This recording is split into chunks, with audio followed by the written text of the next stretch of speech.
Brian Ortega is out, and Frankie Edgar steps in to fight the Korean Zombie. Faces of MMA are getting disfigured over here. Jose Aldo makes his UFC bantamweight debut. And he is going to get the upset. I tell you, people don't believe me, but I'm right. And there are 3 title fights this weekend at UFC 245. All on Santino's World coming up right now.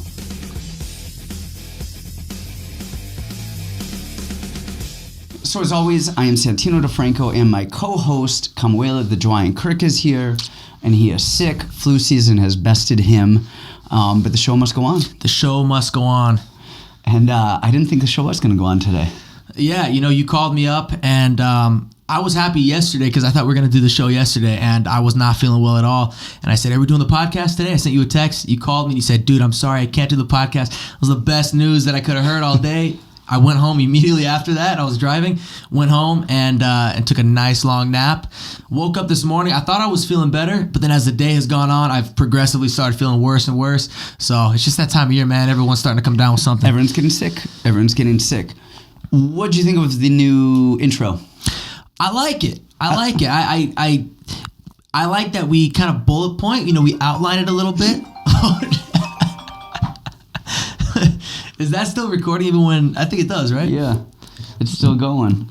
We're going to just roll with it or what? We'll just keep going. So that happened. So they say turn the phones off, and I'm always yelling at vibrate everyone about mode, the phone. Man. But no, I like it. I like that we cover the bullet points. I think that's actually better. It gets people to kind of know what we're going to talk about in the episode. We were trying to put together some audio clips of some of the commentary. I've had some good press lately about, some of the UFC commentators talking about me, which I thought was cool. And we were going to stitch together some of those clips talking about Santino DeFranco in the corner and blah, blah, blah. And then Kamuela was like, can we do that legally? I don't know if we're legally allowed to take those clips. I don't think we can do that legally. So you got what you got. Right. So on the fly, we had to come up with something, and that was it. So we're here.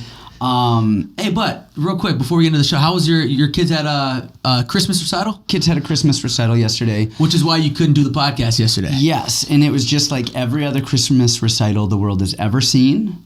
Okay. Was that exciting? I don't know. You were there for 2 kids. Yeah. That was it. I was there for 2 kids. They sang a lot of it they didn't even sing. Nobody sang. They just Mars, and Well, Enzo, your oldest, is quite the performer. I'm sure he had a good time. Yeah, he was probably the only one singing. Yeah, but it was fun. Kids do kid things. You can't really... I want to be super proud and show everyone my kids singing, and then I realize that nobody cares but me. Right. So I don't want to go around doing it. But yes, we're here. We made it. Some fun stuff. You're alive. I'm alive. I don't know if you're alive, but you're here. Barely. I'm hanging in there. And our first order of business, we've got Frankie Edgar, folks. Yeah. Now, Frankie Edgar, him fighting Zombie last week, first of all, so we train Zombie. Kamuela is one of Zombie's, main training partners for Brian Ortega. Yep. You did a horrible job emulating Frankie Edgar. Yeah, I was being Brian Ortega the whole time. You're 3 feet too tall. Right, couldn't give him any more of a different look. Yeah, and we got the call pretty recently about the Brian Ortega being out. We didn't really know what was gonna happen. And initially, we didn't even think Frankie was an option because he moved down to 135. Right. He's fighting Corey Sandhagen next month. Wasn't going to be even in the division anymore, which I actually find interesting that he wanted to do this. Honestly, I don't really know why. From his point of view, because he hasn't had the success he's wanted at 145, so he's going to 135 for a new start. And I'm kind of speaking for him here. I don't know if this is the case, but that's kind of what I imagine. It's a big fight, and I think that this fight is bigger for him now. At this point of his career, he's probably going to make more money with this fight than it would have been to fight at 135. He's fighting Zombie in Korea, main event. It is short notice, but I think it's a bigger fight for him. See, I don't know. His contract's already signed. I'm assuming he didn't renegotiate for this. Zombie, I know what he got extra for doing this fight, and this stuff is not life-changing. I mean, this stuff's not crazy. It's not like he's guaranteed a title shot with a win. I don't really see the upside for him because he was supposed to fight Corey Sandhagen in January, which I think you could probably make the case that if he beat Sandhagen, he could probably get a title shot at Cejudo. If depending on what's going on with that division there, you got Dominic Cruz coming back. You have Aldo and Moraes fighting. You got Aldo and Moraes. It's another big now. fight we'll talk more about later. And so you've got those implications. I feel like there's more that can happen at 35 for him. Even if he wins in spectacular fashion, you've got some other fighters in the division who are probably ahead of him for title shots, and then he just lost to Max, and I think that was kind of a shutout. I think it's a good. Maybe I don't know. Maybe you wanted to run it. They were supposed to fight earlier this year, last year when he fought Yair. That was a year and a half ago. Yeah, just about. So I don't know. It's an interesting fight. I think we're biased here, so I don't want to go too much into fight analysis and breakdowns because, of course, I think Zombie's going to win. He's our guy. Right. That's who I want to win. I'm 100% biased over here. I think getting Frankie on short notice, it's not really that short notice for Frankie because Frankie was preparing for a fight in January anyway. He was preparing to go down to 35, so the weight cut's not going to be an issue. I think we're going to get a good, solid version of Frankie in Korea fighting a Zombie. Yeah, I do wonder. I'm curious what it comes out to financially for Frankie because it's my understanding that they went through quite a few other 45ers and none of them would take the fight. It's kind of a tricky one. It's like 2 weeks notice, just over 2 weeks notice. Right around the holidays, there weren't a lot of people who were jumping the gun to go fight against a very, very tough Korean Zombie. And so I wonder if they did take care of Frankie. Hey, listen, if you take this fight, we'll make it worth your while. It just makes me wonder because he did have a lot going on at that bantamweight division. So I'm curious. Either way, I'm excited about this fight though, and we hope that I like Frankie, but got to go for my boy Zombie. I hope he gets the job done. I think he will. Yeah. Randomness about Frankie. I've told you this before. He was in my bracket at Nationals in high school. Yeah. Wrestling. It's crazy. Opposite sides of the bracket. And then just a buddy of mine that I went to high school with was texting us when we were at dinner who said that he competed against Frankie at, I think it was senior high school Nationals for like 4th and 5th or 3rd and 4th, something like that place. Right. And he beat Frankie too, so that made me happy as well. Just such a small world. I mean, it doesn't mean anything. But just random how we just cross paths. At some point, at one point or another. 18 years ago, 19 years ago, I graduated high school. I mean, what the heck? Now it's crazy. Just funny how this goes. There was fights last week. Overeem. I mean, he needs like plastic surgery. Did you see his lip? He had plastic surgery. Oh, did he? Yeah, he had plastic surgery, I believe, that night because he tweeted something out the next day just saying, hey, guys, surgery went well. My lip is hurting, but I'm going to be okay. That was crazy. This is the sport that you signed up for. Yeah. That we signed up for, that fighters sign up for. And if you're not willing to get your face detached, get out of the sport. This is not the right sport for you. Right. It's crazy. Every time I ever go to the doctor, whether it's for an injury or just for the annual physical, you have to go in and get all your paperwork and everything done. And people say, okay, so what are you here for? And, I tell them, oh, I'm a professional MMA fighter and I have to do this, blah, blah, blah. Or I give them the paperwork. I have to fill this out because, the boxing commission needs it. Oh, you're one of those fighters? They look at me like I'm nuts. But then to them, they probably think that every fight results in Alistair Overeem's face being split open like that. And they think, why would anybody willingly sign up to go do something like this? And you see that and you go, yeah, I think we are all crazy. We know that is a possibility, that could happen to any one of our faces, and we still do it, and we still can't wait to get up and go to the gym and prepare for that moment. It's adrenaline. It's adrenaline. There's nothing else like it. But there's nothing... Fighting is as equally as crazy as driving a car 200 miles an hour in a circle and smashing into each other, or jumping out of an airplane, or having a 6'5", 280 linebacker smash into you and break your leg. I mean, it seems nuts, but it's really... Well, I guess the difference though between fighting and other sports is other sports have a different agenda. There's a different purpose. Basketball, put the ball in the hoop. Football, get it over this line. Gymnastics, twirl and do this. Race, come in first. Our goal is to actually hurt the other person. Right. That's the goal. Yeah, that's the difference between our goal and other goals. Like, injuries are a byproduct of other sports, whereas injuries are success in our sport. Yes, you get rewarded for hurting somebody else. It's crazy. And you know what? I think that if there wasn't that risk of getting hurt or going out and then maybe it wouldn't have the same kind of appeal. I'm not just talking about to the audience, but I'm talking about to us as fighters. Yeah. You wouldn't maybe have that same kind of adrenaline, or you wouldn't have that same kind of investment and just everything that goes into fighting, because it's not as high stake if there's not that risk. Better fighters as a whole. A lot of people would be better at fighting if they weren't worried about getting hurt. Right. It's like when you're a kid and you go and you ding dong ditch a house, right? Part of the excitement is not just ringing a doorbell. You wouldn't want to go to somebody's house who's not home and ring their doorbell. Part of the excitement is getting caught.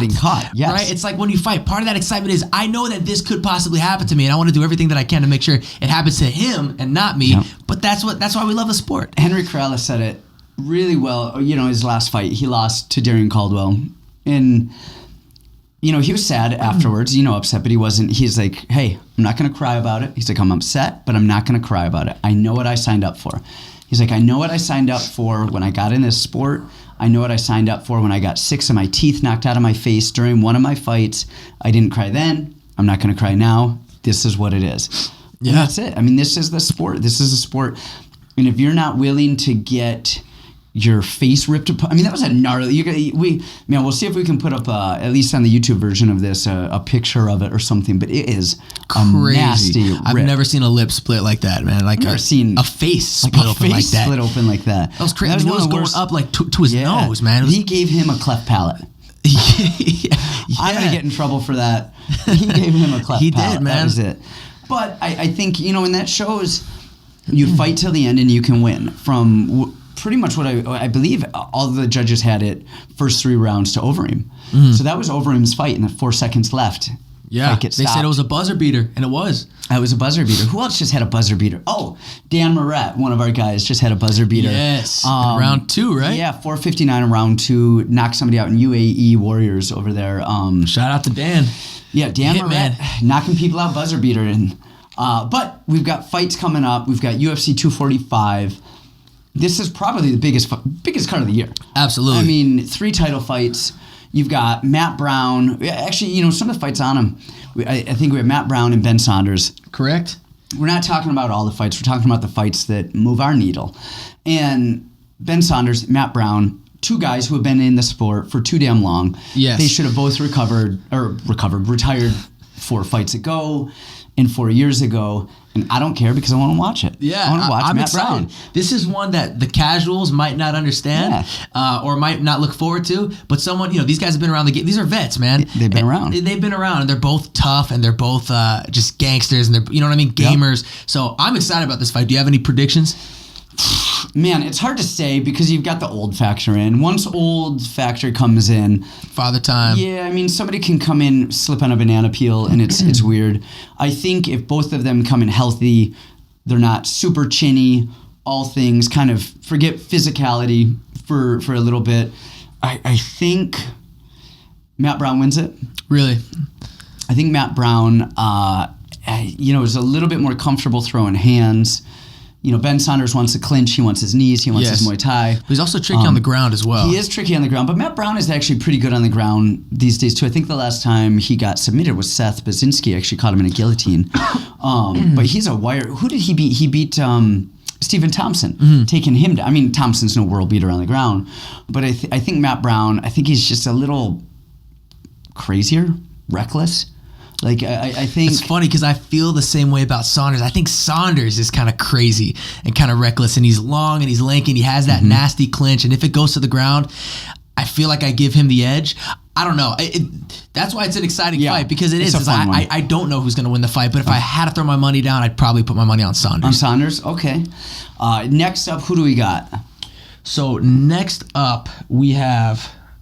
Are we skipping the rest of the prelims? Yeah, I think so. We could talk a little bit about Mike Perry. Mike Perry's on this card too. Who is he fighting? He's fighting Geoff Neal. Geoff? Is it Jeff? Jeff. How's that pronounced? Geoff Neal. Is that like a European version of Jeff? Could be. Let's just call him Jeff. We'll call him Jeff. So we have Mike Perry versus Geoff Neal. I don't know a lot about Mike Perry's opponent, but I know a lot about Mike Perry, and I'm a fan. I've never been bored watching a Mike Perry fight. The dude brings it. His walkouts are entertaining. Do you remember the fight where he fought the time where he fought Charles Oliveira? Tractor. Charles Oliveira, the other cowboy. Yeah. And they had like a dance off. Like Mike Perry was dancing in the cage, and they showed Cowboy, and he was dancing as he was walking out. Why does Mike Perry look like an actual, like a pit bull English bulldog human version of an actual smashed-in dog's face. Yeah, Does he not? Like he looks does, like man. Everything he about looks him. like a dog that got hit with a frying pan. Yeah. And became really pissed off because of it. Yeah, and he's awesome, man. I'm a big fan of his. So just because I like the guy, Yeah. I'm going with Mike Perry. I don't really care who wins, just because I don't know anything about Jeff Neal. But I know things about Perry, and I know things about the UFC matchmakers. They probably put together a hell of a fight. I hope it is good, and I guess we'll go take a look at this after we get off and see, like, who the hell is Jeff Neal? Oh, yeah, we'll have to learn more about him. All right, and then let's go through every fight on the main card. Whoa. Main card. The main card. Aldo Moraes main card, right? That is main card. Yeah, but the first fight of the night on the main card is going to be Uriah Faber and Peter Yan. See, I like this. Peter Yan is an up-and-coming guy. Yeah, tough dude. He's tough. I think he is undefeated, right? Do you have his record there? He is 13-1. Okay, 13. Who did he lose to? That's before the UFC, right? His only loss, let me see, it's a split decision. To whom? To Magomedov. So Russian guy. Russian guy. From Absolute Championship. Yeah. Okay, so ACB. Outside. Yeah, man, those guys are tough, especially over there. I feel like they're not drug testing. I feel like that's the thing. That's kind of everybody. Everybody goes to Russia and ACB and gets their face smashed in because they get there the day before weigh-ins. The time changes weird. There's no steroid testing at all, and you're just getting these monsters smashing people. But Peter Yan is good. There's after Henry Cejudo won against Marlon, they were talking about possibly Peter Yan being an opponent afterwards, and I don't think he's ready for it. I think Peter Yan is good. I don't think he's tested. I don't think he is ready for that top of the division. He beat Jimmy Rivera, tough, good win. But honestly, I thought Rivera would win every round, and then Yan would steal the round at the end. Right. Kind of just tee off, kind of drop him, clip him, so do enough to steal it. Yes, and so it's one of those things where I'm like, oh, Rivera's winning this round, and then boom, of course. And I think every round. It's been a while since I watched the fight, but I think I gave every round to Peter Yan. But the majority, it was like 1 minute of each round, but just happened to be the last minute. Exactly. Happened to be better. The thing with Peter Yan is I want to see. I think he destroys Faber. Well, I think he beats Faber. I don't think that's even in question. I think Faber looked good his last outing. He came back after a while. I think he's 40 years old, though. And I think the real test is, does Peter Yan squeak by Faber or does Peter Yan demolish Faber? And I think we need Peter Yan to demolish Faber to really get a little bit of a higher ranking, to really start seeing, okay, what is this kid made of? He's young. He's kind of the future, possibly even the future of the division. Yeah. Where is he right now? Is he there currently. yet? Yes. Is he there yet, or does he still need a little while to go? Exactly. I think Faber's tough and crafty enough to not get demolished. And if that is the case, I think we're probably going to need 1 or 2 more fights out of Peter Yan to really get, see where he's made of. Give him a little bit more time. Give him a little bit more experience. If you put him in a title fight right now, I think he gets demolished by, whether it's Cejudo or anybody at the top of that heap. Yeah. And I think you could kill him. I think give him a couple more wins, groom him. He's young. Do something with him. Yeah, I think that this is the perfect fight for him at this stage of his career. I think that Faber is a perfect test. If he does go out there and runs through Faber, it really shows that he's ready for that next level. If he goes and it's a close fight, then maybe it shows, okay, he needs a couple more before fighting those top tier guys to get built. So the odds are, I have it right here on my phone. I'll pull it up. So Faber is plus 257. Peter's minus 333. So he's definitely the favorite going in. Yeah, that sounds about right. I don't think it's a stupid favorite, like a plus 500, negative 600 type of thing. I think those odds are probably pretty accurate. I don't think it's a long shot for Faber to win. Yeah, I think it's a long shot. With that said, though, I don't think Faber is going to get completely destroyed or outclassed. Faber's been in there with the best of them in the division. He's very, very experienced. But I do think that I give the edge to Peter. Yeah. Now, this is possibly the Super Bowl of my year. Jose Aldo, Marlon Moraes. This is the main event for me. It's a big fight. Why are you so excited about this fight? Is it that you're excited to see Aldo make his bantamweight debut? Are you a fan of Marlon Moraes? Is it the matchup? It's the matchup. Okay. Now, I'm actually not a fan of Aldo going to 35. He looked like, deathly I don't care AIDS what patient. I don't care. I don't know if you saw the tweet, but Conor McGregor made a tweet basically saying like, I think that Aldo looks great. You can only look like that lean with pure dedication, and it shows, blah blah. I'm looking at him going, dude. So Conor must be a necrophiliac, because the only way you look that way is if you exhume a body after it's been in the grave for 14 weeks, and you pull him out, and that's what what Aldo looked like. He looks deathly, man. He looked bad, and that's why I wish this was at a catch rate. That's my only worry about this fight, is the weight cut, him dropping down to that weight because he's so lean, because we saw it with TJ Dillashaw and Henry Cejudo. Yep. And TJ looked like Skeletor, and I mean, Henry hits hard, but you got to wonder and question, was it that weight cut was it so hard on him that it was just his chin was just that much more fragile because of it? I think it was a combo. I think that Henry hit him with the right shot, and I don't think that TJ physically could absorb that kind of power. He looked bad. He looked deathly sick. And although in those, I mean, who knows if those pictures were after training, kind of what they were, but he did not look good. He did not look good. Now, separate from a bad weight cut, separate from maybe being chinny because of his weight or whatever, I really like the fight. Marlon Moraes and him, I mean, they have a very similar style of Muay Thai. I believe they have the same kickboxing coach back in Brazil when they were younger. So they kind of came up in the same ranks. Very similar Brazilian Dutch Muay Thai. Right. I mean, good hands. A lot of leg kicks. I mean, you've got fast. You got Edson Barbosa. So you've got him and Marlon trained for a long, and I believe actually Edson Barbosa was up with Mark Henry and those guys up with Frankie Edgar. Yeah. Barbosa left and went to ATT, and then Marlon Moraes followed him down. So, really? Yeah, he's not. He left not after at Frankie's camp anymore. Yeah, he left after the loss of Cejudo. Interesting. And so they've been down there. Hopefully, they've kind of gotten back to their Muay Thai ways instead of so much wrestling. But I think Jose Aldo wins it. I think he gets the upset. What are the odds on that one? I think Moraes is -120 and Aldo was -102. Correct. Yeah, that's exactly it. Aldo's -102, Moraes -120. It's very close. So I mean, this isn't a huge dog. It's not like you're going to make a bunch of money on the upset rate here. But Henry beat Marlon Moraes with boxing. He crowded the range. He boxed him. All right, and Aldo, I mean. Hell, Aldo doesn't even throw a freaking leg kick anymore. All he does is box these days. He's going to crowd. He's going to box. But he's got good leg kick defense, too. So he's going to check those kicks. Yeah. Aldo's not going to be able to bully him around. Moraes. Moraes has a really good right low kick and a really good left switch kick. So switching is left middle kick, switching left high kick.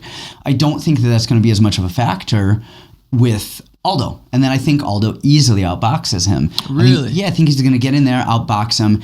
And if nothing else, I think he outcardios him too. That's interesting. If the weight cut, considering, who knows? We could see a bad version of Aldo. I think we are, man. I think that we're going to see a bad version of Aldo. I think that Marlon Moraes wins this fight. See, with Aldo, we've always known that Aldo has he's got a solid 3 rounds in him. It's a good thing for him that this fight is 3 rounds. Yeah.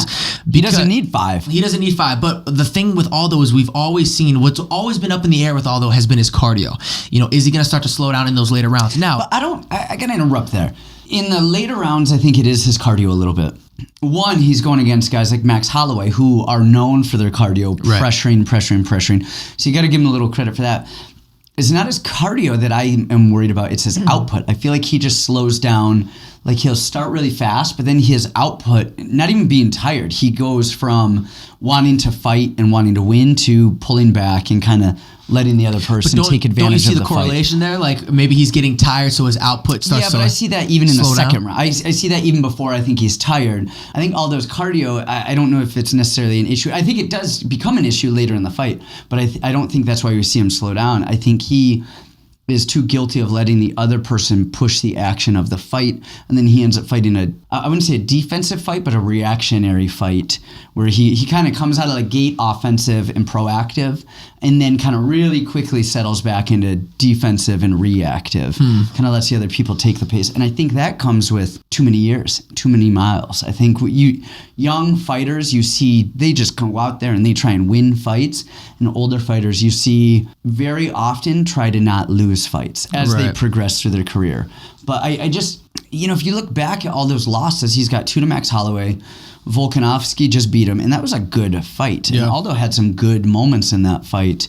And I think he gets it done. I don't think Moraes is going to put him away. I think the only issue is the weight cut, and how does his body react to that? Yeah. That's the big question. Is how's his body going to react to the weight cut? Because I could see Moraes putting him away. I could see. So again, we've seen Aldo slow down, and we've seen him slow down a lot of times in his career, especially in the later rounds. Now, this is only a 3-round fight, but he's never had to cut so much weight. For years, Aldo was talking about moving up to 55 because the weight to 45 was too much on his body. And I think he even made that argument as, because he would slow down in those later rounds. I think a lot of that was because he would say it was due to a tough weight cut. Mm-hmm. And so now I'm like, when I heard that he was switching divisions, I thought, he's moving up to 55. And then I heard, what? He's dropping to bantamweight? I could not believe it, man. I think that this weight cut is going to take a huge toll on him physically. I think that Marlon is going to be strong. He's going to be fast. I think he's going to break Aldo, man. Personally. Really? You think so? I think, especially looking at that picture. Has Aldo only been finished twice, though? I mean, I think Conor finished him. Max Holloway finished him. Did Max finish him twice? Max finished him twice. Did he finish him both times? Yeah. Okay. I think those are just bigger, stronger guys. I honestly believe Aldo's a better fighter. It's just the weight cut. I think that's that plays a huge role, though. That plays a huge role in how he's going to perform physically. It does. Because if he feels like just complete shit, he's not going to be able to perform. All the technique and all the explosiveness and all that kind of stuff is not going to translate over if his body is just wrecked from the cut. And that picture that we saw, that picture was, from last week. Fake news. Photoshopped. But Photoshopped. We all know that pictures don't mean anything. Deep fakes. Yeah, deep fakes. We're not real right now. I'm not even here. Am I talking to myself? Maybe. But look at that picture. That picture is from a week and a half before weigh-ins. He still has, probably another 10, 15 to go? Man, don't even say that. That kills me. You know what I'm saying? I just lost a kidney while you said that. Yeah, he looked in that picture how he used to look when he would weigh in at 145. Honestly, he probably is about 145 in that picture, maybe even a little bit heavier, and he still has to drop down to 135. I think the weight cut's going to be too much for him. Plus father time as well. We're talking about age, and I don't know, man. As it turns out, Aldo's only 19 years old. Yeah, right. Aldo is actually a lot younger than most. I think we got to see like how 31 or 32 or something like that, right? He might actually be younger than Marlon Moraes. So he's been fighting for so long. We think of him as this old guy, but he's really not. He's 33. He's 30. How old is Moraes? Moraes is 31. Okay, so they're close. Now, if you saw the two of them in a lineup, could you tell the difference? They look.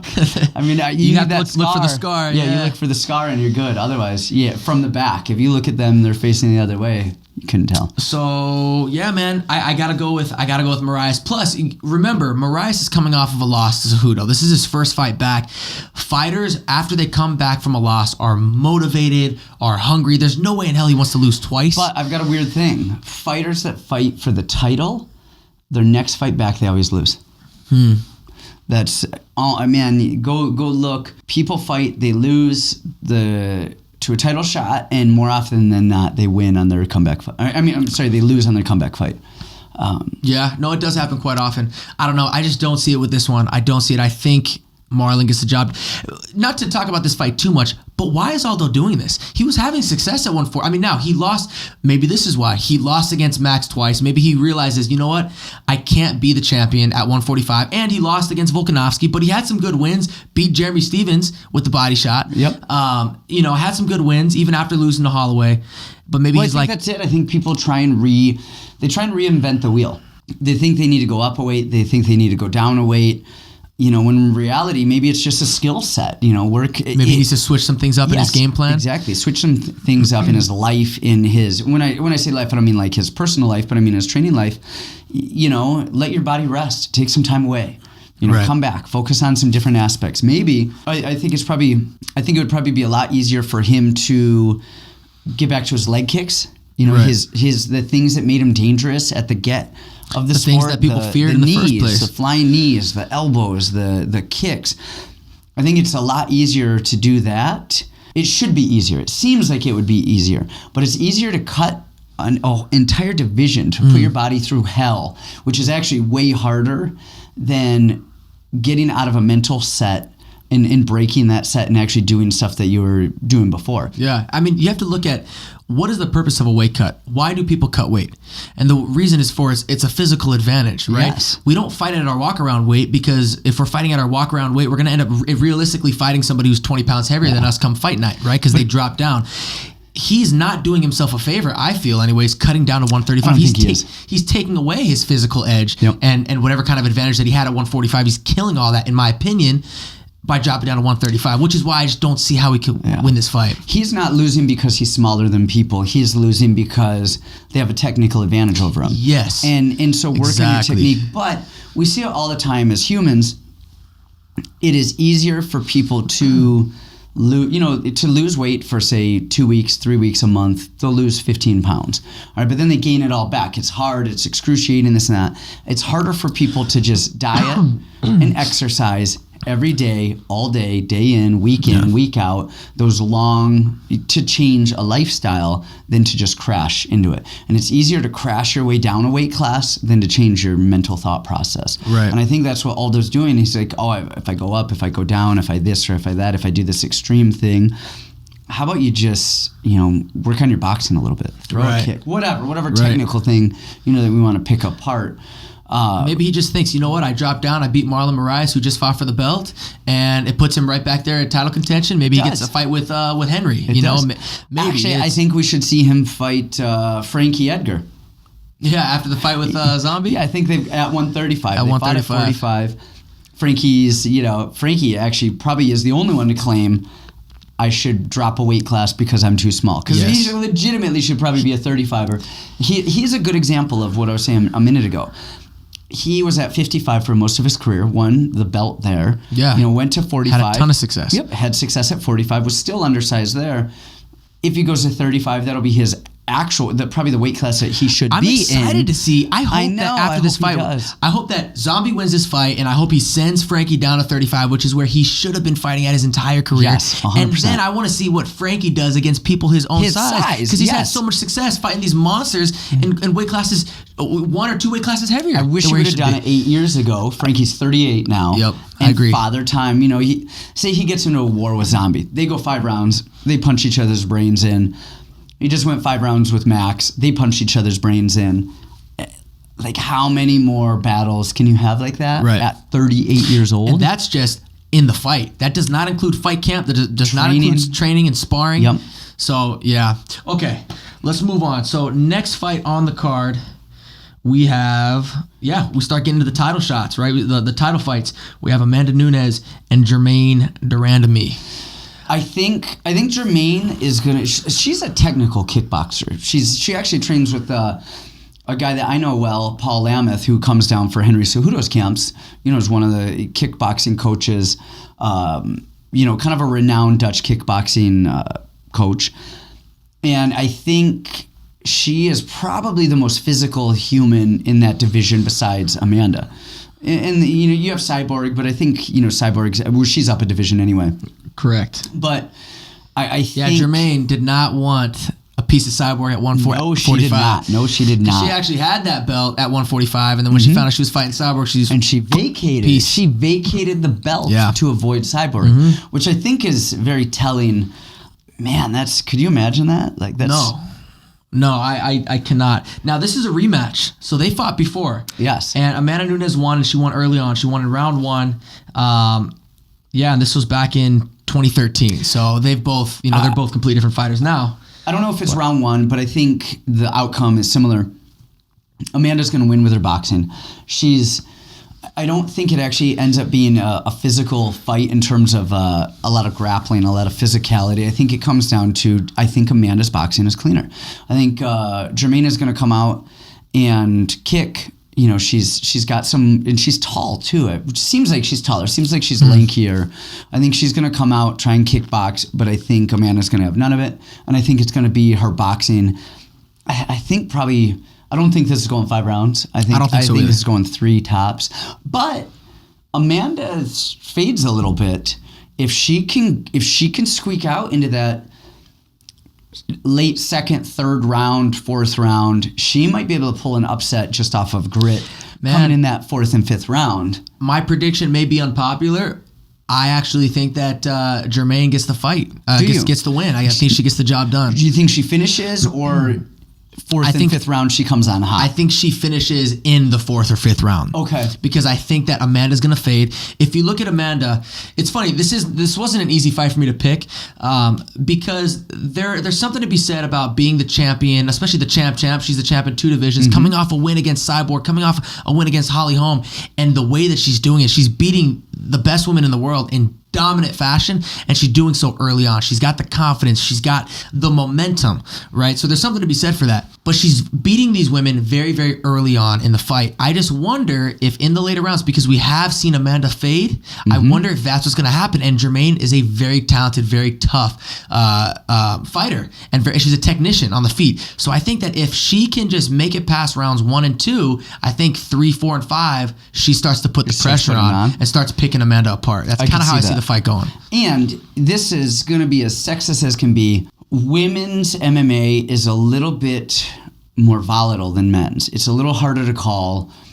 I feel like their skills in relation to each other, there's bigger gaps between the number 1 women's fighter in a division and the number 2, and a bigger gap from number 2 to number 3 and to 4 and to 5 than in men's, because they don't have as many people to pull from.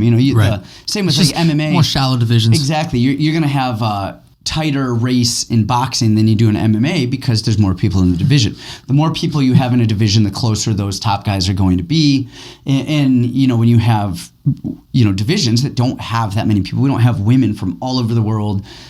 Every country just having, tons of them to really filter them out. Similar to the flyweight division in, exactly. men's MMA. Yeah, and so I think there's that wild card factor. There's always a wild card factor because with men you can kind of, person A fought person B fought person C, and you can kind of gauge stuff a little bit. Whereas women, look at the Holly Holm stuff. Holly Holm came out and just destroyed Ronda Rousey, and then she was destroying, was it Miesha Tate as well, and then got choked with in the 5th round, 4th round. And then went out. So they're just a little bit more volatile. And my point of that is anything can happen. In football, it's any given Sunday. In MMA, we fight. We don't fight on paper because anything can happen. With women, I think is a greater spread of anything can happen. It's more of a coin toss. Yes, you can throw. There's more room for upsets in women's divisions. I don't know that I see Amanda fading too much but it's not beyond the realm of possibility. I could see that. I think Amanda wins it, but I think it'll actually be a good fight. And the thing that I like about this fight over a lot of other women's title fights is these women can finish the fight. A lot of the other women's divisions, are going to 25 minutes, 15 minutes. They're going to decisions. These two are going to beat the blocks off of each other's faces, and I think somebody's getting finished in here. Now, the odds, just, if you're a betting man, which I know you are. I am. The odds, Amanda Nunes is minus 714. Germaine is plus 475. Do you put down any money on Germaine? I say if you want to put money down on Germaine, you don't put money you need down on Germaine. You put money down that you can lose on Germaine. And it's a good bet. I think it's actually a solid bet if you throw $50 down. If you don't need that $50. Right. Don't bet on Amanda at negative 700. That's no money. Point. $700 to win $100. Like, that's not safe money. Not on this fight. Right. Okay. All right. So next fight. And I feel like this fight is the fight that's being talked about the least, in my opinion. Volkanovski and Max Holloway. Yeah, why is nobody talking about this fight? Nobody cares at all. Max Holloway just dismantled Frankie Edgar, lost to Poirier, before that. But he moved up a weight class. This is a fun fight. Now, it is. The other thing about it is I think it's uncompetitive. I think Max beats the blocks off of Volkanovski. Yeah, I agree. Okay, I'm going to say something that's a little bit, I'm going to contradict myself a little bit. I think a lot of people are sleeping on Volkanovski. I think that Volkanovski is tough, and I think a lot of people are just, overlooking him. But at the same time, I think that Holloway beats the piss out of him. So basically what you're saying is you think Holloway beats him pretty decidedly, but Volkanovski puts up a better fight than people expect him to. Exactly. I think so. But if you look at Volkanovski's big wins, his big wins are over an old, past his prime Jose Aldo. And an old past his prime Chad Mendes. Who was coming off a suspension. He beat Miles Jury before that. Mm-hmm. Kind of faked the shot overhand. That was good. Volkanovski is he's good. He is good. Can't forget Chad Mendes. Before he beat Chad Mendes dropped Volkanovski in round 2, and then I think he kind of blew his load because he went for the finish. Volkanovski recovered and then Chad got tired. You're right. And Volkanovski put it on Chad to get the finish. I think the biggest thing Volkanovski has for this is physicality. Yeah, he's physical. He's big. Not tall, but he's super muscular. He's strong. He's going to go in there. He's going to be hard to bully around. If Frankie Edgar were a legit 45er, I think he'd be Volkanovski. I feel like Volkanovski is Frankie Edgar 2.0 at the featherweight division. And I don't even think so. I don't think he has Frankie's skill set. I think if Frankie had Volkanovski's size, he would beat Max Holloway. But I don't think Volkanovski has the movement. I don't think he has the wrestling. I don't think he's got the fight IQ that Frankie has. He's just he is good. He is good. Yeah, he's tough. He is good. He's tough. He's got good, clean boxing. I think Max wins it. What are the odds on that one? The odds on this one, I do agree with you. I think that Max wins the fight as well. Maybe that's why people aren't talking about it, is because everyone's like so certain that Max wins this fight. You saw that with Demetrius Johnson, is people wouldn't get excited for his fights because they knew he was going to win, and there was just nothing fresh and exciting about him. Right. Now, with that said, the odds are a little bit closer than I imagined they would be. Max is only minus 161. Volkanovski's plus 131. Bet on Max. Throw some money on Max. I don't see Volkanovski winning this fight. And that's not too bad. $160 to win $100. How does Holloway win this fight, you think? Either decision or fourth, fifth round, kind of just too much, overwhelms him. Kind of in Ortega. Yeah, kind of what he did with Ortega. Just beats him and beats him and beats him. He won't die. Ref stops the fight, fourth, fifth round. Do you see him winning the same way that he won against Aldo, where he just started picking him apart and then turned up the heat to put him away? Maybe, but I don't know that we've ever really seen, like we mentioned earlier, Aldo would fade a little bit, so putting that heat on him, would pay dividends. I don't know that we've seen Volkanovski fade. We haven't seen him in a 5-round fight either. We haven't seen him in a 5-round fight, so we don't know how he's going to go. I think if he seems like he's really fading, Max will put it on. Max will finish. Yeah. But if he's still there, like we did with Frankie, he just kept picking him apart, pop shot, beat him up. That was that. Didn't get anxious. But I think if he sees him fade, I think he'll put him away. What do you think Volkanovski has to do to get the finish? Press Max against the cage, try to just control, 100%. Try to drag him down? Nope, not even drag him down. I think he's got to be physical. He's got to get him to the cage. He's got to get inside, and he needs to turn it into a boring Randy Couture fest. Grab him, put him on the cage, beat him up for more time than Max is out on the outside beating him up. Yeah. That's it. And I think that's the only way he wins this.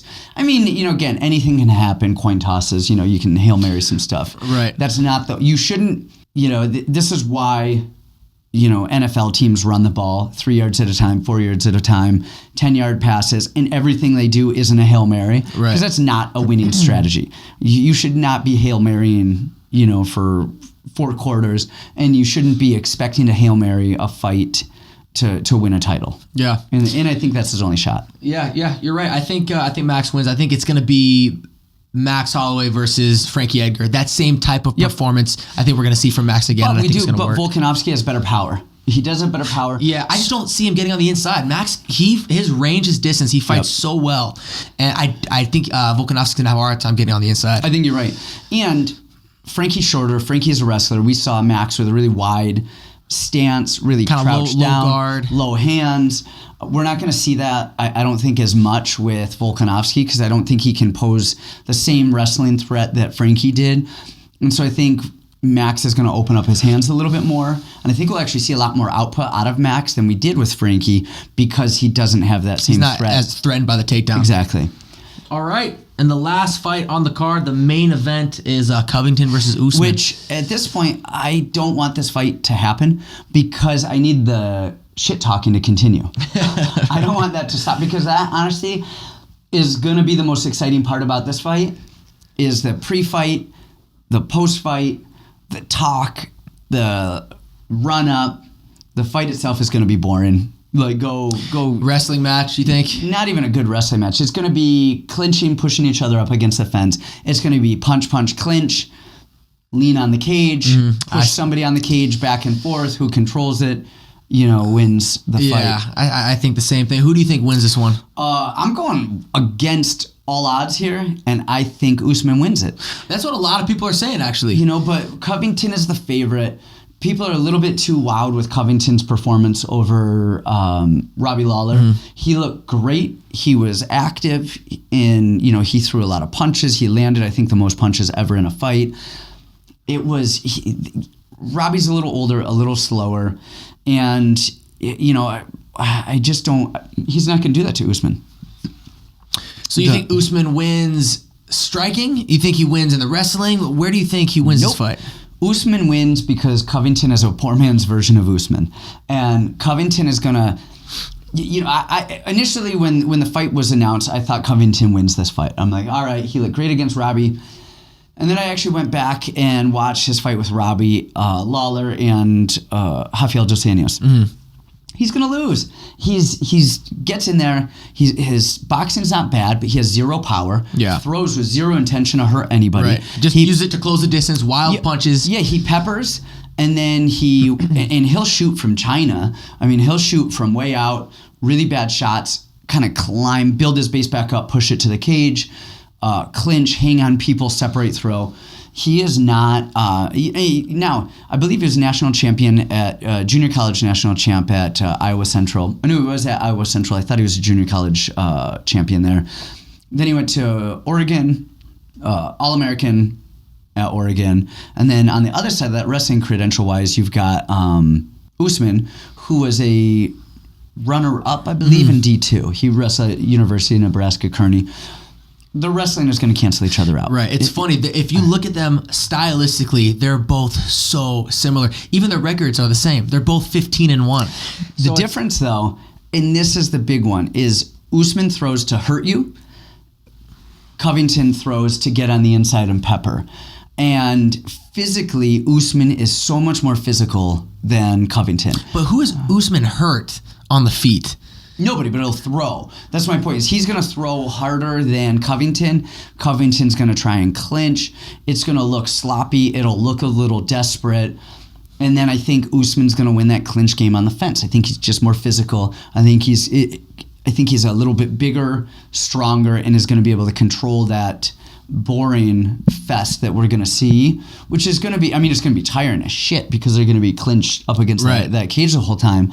And I don't see... I think Covington has one or two stoppages in his last 10 fights. He's not a guy that's going to finish a fight. And so does... Usman's kind of similar as well, but Usman dominated Woodley to no end. And that's a kind of a bad example because Woodley, sometimes he does not show up. We saw that with Rory McDonald. He just didn't show up to fight, and he didn't show up to fight against Usman. But they've got some of the similar opponents recently. They've got Dos Anjos. Who else has Usman fought right before that? They've got... Damian Maia. They both fought Damian Maia. Yep, and they both did pretty much the same thing to him. I think Covington was a lot more dominant, though, in that performance than Usman was. And I thought Usman was a lot more dominant against Rafael dos Anjos than Covington was. So, and Dos Anjos has much better wrestling than Damian Maia. So, that's kind of a... Right. A stylistic matchup. I think Usman gets it. I don't think that Covington is going to be able to break him with his pace. We haven't seen any cardio issues out of Usman. He's strong, he's going to control, he's going to swing for the fences. And in the judge's eyes, when you swing to hurt and you land that big shot, I think that's going to mean more than... And I think Covington's going to look a little desperate. I don't think he'll be desperate, but I think it's going to look as if he's trying to avoid the striking by trying to get inside in that clinch. And I think I think he's going to shoot from far away. I think he's going to try and reach a little bit. And I think in the judge's eyes, it's going to be enough to give Usman a boring 5-round fight. I just hope the antics afterwards don't die down. Right, because that's the entertainment. Yeah, that's it. That's the entertainment there. And a guy like Covington... People hate him. They hate him. You guys, it's not real. It's a shtick. I mean, maybe he likes Trump.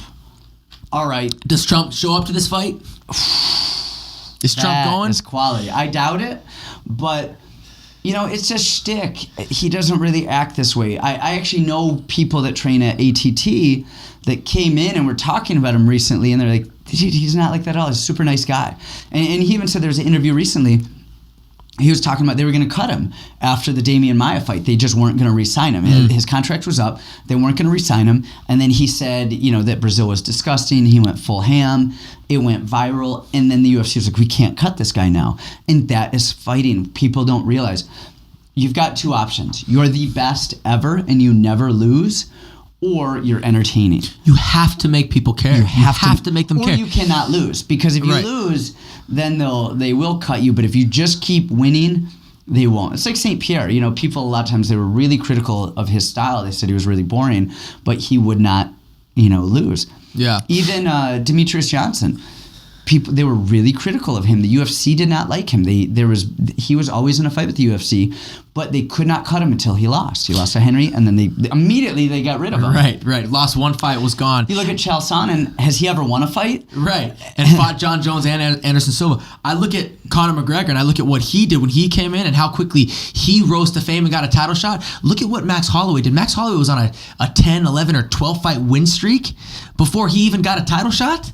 You know what I mean? So you talk about you can't lose. Max Holloway was not losing. Tony Ferguson. And look how long it took him to get a title shot versus Conor, who came in, had like 3-4 fights, and was fighting for the belt. That's it. Magic formula right there. You got to make people care. And whether they love you or they hate you, as long as they care enough to watch, that's the ticket right there. And that's what Covington is doing. With that said, I think that Covington wins. And I'm happy that you and I did not talk about this. A lot of times, I'll have an idea of kind of where you're leaning on. When we do the podcast, I'll kind of know, or I'll hear, outside conversations. I really had no idea where you were at with these picks for this upcoming card.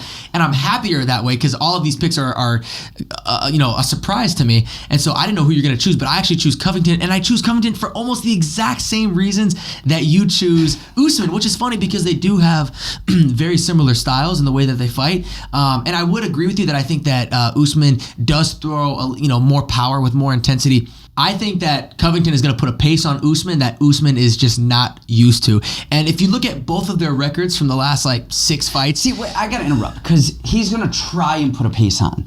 But you do not have to allow people to put that pace on you. And I think if Covington comes in and tries to... The thing is, when people are fast, when people are moving, when people are doing this stuff, you grab them. All right?